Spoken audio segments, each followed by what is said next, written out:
Good morning, students. Today we will discuss the further topic of chemical kinetics. इससे पहले वाले class में हमने रेट ऑफ रिएक्शन के बारे में डिस्कस किया था और कौन कौन से फैक्टर्स जो है वो रेट ऑफ रिएक्शन को अफेक्ट करते हैं ये देखा था हमने। और हम रेट ऑफ रिएक्शन कैसे लिखते हैं। कोई भी रिएक्शन है तो उसका अगर मुझे रेट ऑफ रिएक्शन लिखना है तो हम कैसे उसको लिखेंगे। तो ये सारी चीजें हमने डिस्कस की थी। अब नेक्स्ट टॉपिक जो है इसमें वो है ऑर्डर ऑफ रिएक्शन। तो अगर हम कहें कि हम किसी भी रिएक्शन का ऑर्डर कैसे डिटरमाइन करेंगे और कैसे हम उसको लिखेंगे ऑर्डर ऑफ रिएक्शन को, तो ये हमें देखना होगा। तो अगर हम कोई भी एक रिएक्शन कंसीडर करते हैं, फॉर एग्जांपल यहाँ पे मैंने एक जनरल रिएक्शन लिया हुआ है कि दो रिएक्टेंट हैं ए बी, और ये दोनों रिएक्ट करके प्रोडक्ट का फॉर्मेशन कर रहे हैं और इस रिएक्शन के लिए मुझे ऑर्डर ऑफ रिएक्शन लिखना है। तो ऑर्डर ऑफ रिएक्शन क्या होगा, that is rate. Rate is equal to, that is अगर रेट ऑफ रिएक्शन लिखें तो A concentration of A to the power A and concentration of B to the power B। तो this is your rate. तो इसका order क्या होगा अगर हम ऑर्डर ऑफ रिएक्शन की बात करें, तो यहाँ पे आप देख सकते हैं A is the order of reaction with respect to A. जो यहाँ पे कांस्टेंट है, जो हम यहाँ पे कहेंगे स्टोइकोमेट्रिक कांस्टेंट है ए, वो पावर में आ जाएगा कंसंट्रेशन ऑफ ए के पावर में, और स्टोइकोमेट्रिक बी जो है वो concentration of B to the power B हो जाएगा। दिस इज द कांस्टेंट, और इस तरीके से हम रेट लिखते हैं। तो rate is directly proportional to the concentration of A to the power A and concentration of B to the power B. और जब हम उसको हटाएंगे प्रोपोर्शनैलिटी को, तो वहां पे हम के यूज करते हैं, एंड के is your rate constant.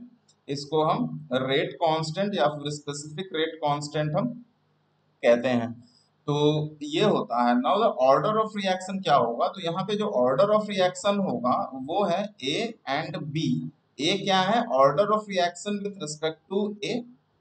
A means क्या है, with respect to the concentration of A, and B is the order of reaction with respect to B। तो अगर हम ओवरऑल रेट ऑफ रिएक्शन देखें तो ओवरऑल रेट ऑफ रिएक्शन क्या हो जाएगा आपका A प्लस बी। और यहाँ पे हम कोई भी वेरिएबल यूज कर सकते हैं, एक्स वाई भी यूज कर सकते हैं यहाँ पे।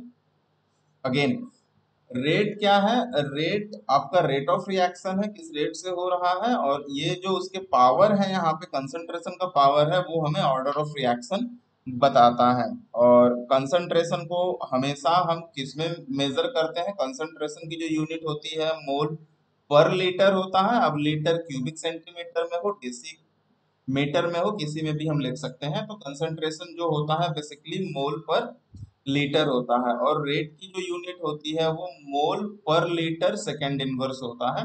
पर लीटर पर सेकेंड हम कह सकते हैं। तो ये है ऑर्डर ऑफ रिएक्शन। तो किसी भी रिएक्शन में अगर रिएक्टेंट है तो उसका अगर मुझे रेट लिखना है और उसका ऑर्डर ऑफ रिएक्शन लिखना है तो हम इसको इजिली निकाल सकते हैं। But again the condition is that कि ए और बी जो हमने लिखा है यहाँ पे स्टोइकोमेट्रिक कांस्टेंट, जिसको हमने ऑर्डर ऑफ रिएक्शन कहा है इस पर्टिकुलर रिएक्शन में, ये हर कंडीशन में एप्लीकेबल नहीं होता है। तो बेसिकली हम ऑर्डर ऑफ रिएक्शन उसके स्टोइकोमेट्रिक कांस्टेंट से हर रिएक्शन में कैलकुलेट नहीं कर सकते हैं। तो इसको कैलकुलेट करने के लिए we have the method called the experimental method. इसको हम एक्सपेरिमेंट करके ही बता सकते हैं कि ऑर्डर ऑफ रिएक्शन क्या होगा, क्योंकि हर रिएक्शन में ये एप्लीकेबल नहीं है। इट चेंजेस, इट में चेंज ऑल्सो, ये चेंज भी होता है। तो कुछ रिएक्शन में ये एप्लीकेबल है कि हमने वहां पे जो कंसंट्रेशन ऑफ ए है और कंसंट्रेशन ऑफ बी है उसके पावर में जो भी उसका स्टोइकोमेट्रिक कोएफिशिएंट होगा वहां पे तो कांस्टेंट वैल्यू होगी। यहाँ पे for example 2a plus 3b है, तो हम यहाँ पे a के पावर 2 और b का पावर हमने 3 वहां पे पुट अप कर दिया, but it's not applicable for all the reaction. तो यहाँ पे उसको फाइंड आउट करने के लिए हमें एक्सपेरिमेंट करके ही उसको पता करना होगा इन ऑल द केसेस। हाँ, अगर हम कहें सेम रिएक्शन है यहाँ पे A plus B B it gives C is the product. तो आपका रेट क्या होगा, रेट होगा आपका rate of reactions directly proportional to this A power M B power N, जो कि मैंने कहा था यहाँ पे एम और जो एन है ये ए और बी के इक्वल हो भी सकता है और नहीं भी हो सकता है, इट मे वेरी। तो अगर हम कहें कि हम उस रेट को लिखते समय, रेट ऑफ रिएक्शन को लिखते समय अगर हम वहां पे स्टोइकोमेट्रिक कांस्टेंट हर इक्वेशन में अगर यूज करते हैं तो दैट इज नॉट करेक्ट, क्योंकि वो एग्जैक्टली इक्वल नहीं होता है हर रिएक्शन में। तो इसीलिए हमने यहाँ पे m और n यूज किया है। आप x y भी यूज कर सकते हो, कोई भी कोएफिशिएंट कांस्टेंट आप यूज कर सकते हो वहां पे। और R is equal to K concentration of A to the power m and concentration of B to the power n। It means m क्या है, n क्या है आपका, they are the क्या है आपके, m और n क्या है आपके, ऑर्डर ऑफ रिएक्शन है। m क्या है, order of reaction with respect to A, और n क्या है, order of reaction with respect to B, where m and n may or may not be equal to A and B। m is the order of reaction with respect to A है, and the order of reaction with respect to B। अगर हम overall order of reaction की बात करें, overall order of reaction क्या है कि जितना भी रिएक्टेंट और कंसंट्रेशन ऑफ द रिएक्टेंट का जो पावर है m एंड n, अगर हम दोनों को ऐड कर दें, m plus n plus dash dash dash का मतलब है कि अगर यहाँ पे रिएक्टेंट दो है, अगर रिएक्टेंट तीन हो, चार हो, तो चारों रिएक्टेंट का जो पावर होगा अगर हम उसको ऐड कर दें तो that is called the overall order of reaction. तो वो आपका होगा ओवरऑल ऑर्डर ऑफ रिएक्शन, और ओवरऑल ऑर्डर ऑफ रिएक्शन को हम इजिली कैलकुलेट कर सकते हैं। अगर कोई इक्वेशन दिया हुआ है तो उसमें हम रेट ऑफ इक्वेशन और रेट लिख के और वहां से हम ऑर्डर ऑफ रिएक्शन को कैलकुलेट कर सकते हैं। Now, elementary reaction. What is elementary reaction? It is the reaction which completes in a single step। तो ये वो रिएक्शन होता है जो सिंगल स्टेप में क्या होता है, कंप्लीट हो जाता है।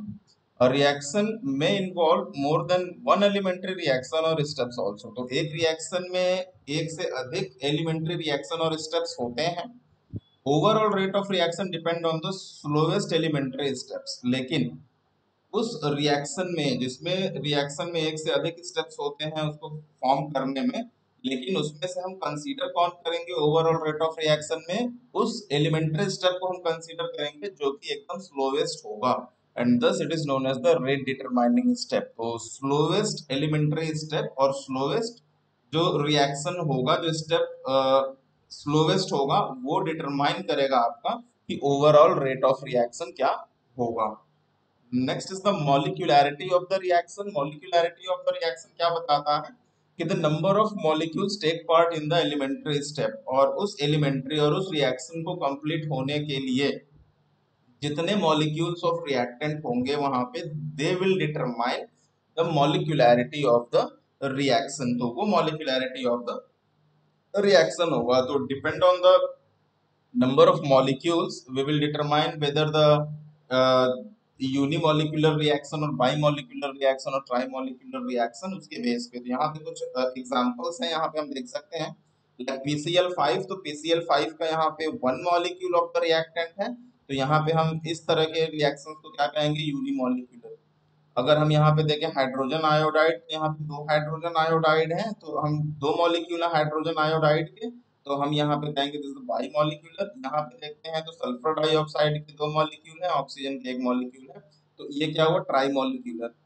नाइट्रोजन ऑक्साइड का एक है, ऑक्सीजन का एक है, तो दोनों दो हुआ बाई मॉलिक्यूलर। यहाँ पे दो और एक ट्राई मॉलिक्यूलर, दो और एक ट्राई मॉलिक्यूलर। तो जो नंबर ऑफ मॉलिक्यूल्स जो हैं एलिमेंट्री स्टेप्स में जो पार्टिसिपेट करते हैं प्रोडक्ट फॉर्मेशन करने के लिए, रिएक्टेंट में जो पार्टिसिपेट करते हैं, वो रिएक्शन का मॉलिक्यूलैरिटी डिटरमाइन करता है। Now order of elementary reaction is always equal to its molecularity। और जो order of elementary reaction होगा, एलिमेंट्री रिएक्शन का जो ऑर्डर होगा, ऑर्डर ऑफ रिएक्शन होगा, वो क्या होगा, इज इक्वल टू द मॉलिक्यूलैरिटी। तो अगर हम इसका ऑर्डर देखें तो ऑर्डर में एक ही मॉलिक्यूल है, तो अगर हम लिखें तो यहाँ पे क्या लिखेंगे, rate of reaction is equal to K into concentration of PCl5 to the power क्या लिखेंगे, वन लिखेंगे। तो ऑर्डर ऑफ रिएक्शन क्या हुआ, वन हुआ वहां पे। उसी तरह से Hi2 है तो वहां पे ऑर्डर ऑफ रिएक्शन टू होगा। तो इस तरीके से हम कह सकते हैं कि जो ऑर्डर ऑफ एलिमेंट्री रिएक्शन होगा, elementary reaction which completes in the single step, उसमें क्या होगा, ऑर्डर जो होगा वो मॉलिक्यूलैरिटी के इक्वल होगा, always equal to its molecularity. Elementary reaction with molecularity greater than 3 are not known because the collision in which more than three particles come together simultaneously are rare। तो कह रहा है कि जो एलिमेंट्री रिएक्शन है जिसमें कि मॉलिक्यूलरिटी ग्रेटर देन 3 है, it means more than try molecular है, तो वहां पे क्या है, वहां पे हम कहेंगे कि वो जो मॉलिक्यूलैरिटी है वो नॉट नोन है। क्यों? क्योंकि उसमें जो कोलिजन होता है बिटवीन द पार्टिकल्स वो बहुत ही रेयर होता है, और बहुत ही रेयर होता है, जिसकी वजह से हम वहां पे उसको नहीं जान पाते हैं, दैट्स नॉट नोन। तो हम ट्राई मॉलिक्यूलर तक ही इसको डिस्कस करते हैं। Now next one is the zero order reaction. अगर हम देखेंगे डिफरेंट रेट लॉज पे, तो रेट लॉ पे क्या है, डिफरेंट ऑर्डर ऑफ रिएक्शंस हैं। तो first one is the zero order reaction. अगर रिएक्शन का ऑर्डर जीरो है, ए गिव्स प्रोडक्ट, तो यहाँ पे क्या होगा, फॉर रिएक्शन अगर ए प्रोडक्ट दे रहा है तो यहाँ पे हम लिखेंगे, यहाँ पे जीरो ऑर्डर रिएक्शन में concentration of A not minus concentration of A T is equal to K not T. It means what, यहाँ पे अगर मैं कंसंट्रेशन ऑफ ए देखूं तो जीरो मीन्स इनिशियल कंसंट्रेशन है, जो कि रिएक्शन स्टार्ट होने से पहले का कंसंट्रेशन है ए का, and concentration of A at time T and after time T, कि जब वो कंसंट्रेशन जो है और वो जो रिएक्टेंट है वो प्रोडक्ट में बदलना स्टार्ट होता है, तो उस समय का जो कंसंट्रेशन होता है, तो इन दोनों का जो डिफरेंस होगा that's equal to k0. It means that is rate constant at initial time k0 into the time interval, जो time interval लिया गया है, this is the zero order of reaction। तो यहाँ पे हम कह सकते हैं, तो k0 rate constant for zero order reaction है, तो ये जो k है वो rate constant for zero order reaction.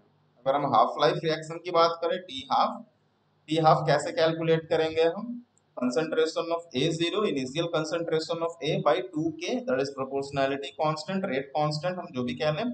Unit of rate constant क्या होता है, मोल per litre second inverse. Mole per litre second inverse is the unit of rate constant. Litre आपका यहाँ पे डेसीमीटर क्यूब दिया हुआ है, डीएम पर लीटर, इसलिए -3 है वहां पे। इसके कुछ एग्जांपल है जीरो ऑर्डर के, enzyme catalyzed reaction are zero order with respect to substrate concentration and decomposition of gases on the surface of metallic catalyst like decomposition of hydrogen iodide and gold surface। तो ये सभी क्या है, ये जो reactions हैं ये सभी जीरो ऑर्डर के रिएक्शंस हैं। Next first order reaction. अगर हम फर्स्ट ऑर्डर रिएक्शन देखें, तो अगर A gives product this the reaction, तो इसके लिए हम ऑर्डर ऑफ रिएक्शन कैसे लिखेंगे, the change in concentration of A by A is equal to minus k1, k1 is for the first order rate of reaction constant है वो, into change in time delta T, और k1 is equal to 2.303 by t log concentration of A naught by concentration of A by T। So this is the first order reaction। अगर हम half life की बात करें, T half is equal to 0.693 by K1। Half life is independent on the initial concentration of the reactant for a first order reaction। तो जो half life होता है वो initial concentration of the reactant, it means जो ए का concentration होगा initially उस पे क्या होगा, इंडिपेंडेंट होता है, उस पे डिपेंडेंट नहीं होता है। इसीलिए यहाँ पे हमने वहां पे concentration of A initial concentration को नहीं लिया है। जबकि अगर हम जीरो ऑर्डर को देखें, तो जीरो ऑर्डर में यहाँ पे हमने इनिशियल कंसंट्रेशन को लिया हुआ है, क्योंकि अगर हम वहां पे हाफ लाइफ कैलकुलेट करते हैं तो वहां पे वो इनिशियल कंसंट्रेशन पे डिपेंडेंट नहीं होता है in the case of first order reaction. और अगर हम बात करें यूनिट ऑफ के वन फर्स्ट ऑर्डर रिएक्शन की रेट कांस्टेंट की बात करें, तो इसका यूनिट जो होता है वो सेकंड इनवर्स होता है। एग्जांपल देखें इसमें कुछ रिएक्शंस की, तो अगर हम N2O5 को देखें, gives 2NO2 plus half O2। Bromide bromine को देखें, मॉलिक्यूल्स ऑफ ब्रोमीन, ये 2Br में ब्रेक होता है। नाइट्रिक HNO3 को देखें, नाइट्रिक एसिड को, 2 मॉलिक्यूल्स ऑफ नाइट्रिक एसिड, तो 2NO प्लस H2O और H2O2 H2O plus half O2। तो ये सभी क्या है, फर्स्ट ऑर्डर रिएक्शंस हैं, ये फर्स्ट ऑर्डर रिएक्शंस हैं। Now the next one is pseudo first order reaction। These are the reaction in which more than one species is involved। अब ये कौन से रिएक्शन है, इसमें एक से अधिक स्पीसीज अगर इन्वॉल्व होते हैं in the reactant in the rate determining step, but still the order of reaction is one, और उसके बाद भी ऑर्डर ऑफ रिएक्शन अगर वन होता है तो उसको हम सूडो फर्स्ट ऑर्डर रिएक्शन कहते हैं। For example acid hydrolysis of ester, CH3COO ethyl, ET for ethyl, यहाँ पे CH2CH3 है, प्लस H3O प्लस हाइड्रोलाइसिस हो रहा है, पानी के साथ में रिएक्शन हो रहा, तो यहाँ पे बनेगा CH3COOH plus ethanol, ET for ethyl, that is CH3CH2OH। तो ये एग्जांपल है इन्वर्जन ऑफ केन शुगर का, हम देख सकते हैं, that is C12H22O11 sucrose plus H2O, hydrolysis कराएंगे तो C6H12O6 मिलेगा ग्लूकोज, और फ्रुक्टोज C6H12O6 आपका निकलता है। तो ये सभी में क्या है, ये सभी में जो है मोर देन वन स्पीसीज रिएक्ट कर रहे हैं, but again the order of reaction is one होता है, that is pseudo order reaction. Now decomposition of benzene diazonium halides, that is C6H5 and double bond NCl plus H2O gives C6H5OH plus N2 plus HCl. Half life of nth order reaction, अगर हम nth order में देखें, like first order, zero order, second order, उसी तरह से अगर हम nth order का देखें तो nth ऑर्डर क्या है आपका, K T half is equal to 2 power n minus 1 minus 1 divided by n minus 1 concentration, initial concentration of A to the power n minus 1। यहाँ पे n क्या है आपका, n जो है ये ऑर्डर ऑफ रिएक्शन है। ऑर्डर ऑफ रिएक्शन मीन्स क्या होगा, जो भी रेट ऑफ रिएक्शन और ऑर्डर ऑफ रिएक्शन होंगे, concentration of A to the concentration of A to the power m, concentration of B to the power n, तो जैसे हमने देखा तो यहाँ पे n क्या होगा, n is equal to m plus n है, this the overall order of reaction है, और इसकी हम कहेंगे कि ऑर्डर ऑफ रिएक्शन क्या होगा, जो भी m प्लस n जो पावर में है उसको हम ऐड कर देंगे तो हमें ओवरऑल ऑर्डर ऑफ रिएक्शन मिलेगा, और ओवरऑल ऑर्डर ऑफ रिएक्शन को हम n से रिप्रेजेंट करते हैं।